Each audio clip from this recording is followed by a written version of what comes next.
आता बघा आपण आज बुद्धिमत्ता यामध्ये वय या घटकावरील प्रश्न सोडवणार आहोत. प्रश्न सोपा आहे पण आपण त्याचं उत्तर चुकवू शकतो. आता प्रश्न आपण पहिल्यांदा वाचून घेऊया. मुलगी व आई यांच्या वयात 6 वर्षांचे अंतर आहे. आणखी 10 वर्षांनी त्यांच्या वयात किती वर्षांचे अंतर असेल? आता इथे तुम्हाला थोडं अक्षरात पण दिसतंय आणि अंकात पण दिसतंय. कधी कधी ते अक्षरात पण देतात, कधी असा अंक पण देतात, म्हणून मी दोन्ही पण लिहिलेले आहे. पुढे त्यांनी अंक दिलाय. तर 10 वर्षांनी त्यांच्या वयात किती वर्षाचे अंतर असेल? आता प्रश्न सोपा आहे पण कधी कधी आपण काय करतो, खूप त्याच्यामध्ये कॅल्क्युलेशन आकडेमोड करत बसतो. याचं वय काढतो, मुलीचं वय काढतो, आईचं वय काढतो, मग अंतर किती आहे ते पाहतो आणि त्या गोंधळामध्ये आपलं उत्तर चुकून जातं.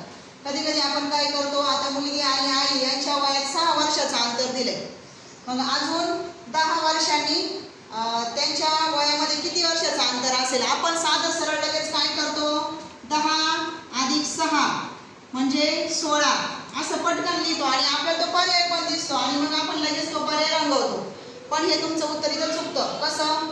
आता मुलगी आणि आई ह्या दोघींचं पण वय 10 वर्षांनी, दोघींचं पण वय वाढणार आहे. म्हणजे मुलीचं वय 10 वर्षांनी वाढणार आहे आणि आईचं पण वय 10 वर्षांनी वाढणार आहे. मग जर आज 6 वर्षाचं अंतर आहे तर अजून 10 वर्षांनी सुद्धा त्या दोघींच्या वयात 6च वर्षाचं अंतर असेल. किती वर्षाचं अंतर असेल? 6.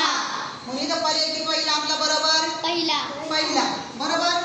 आता मी तुम्हाला दुसरं उदाहरण सांगते.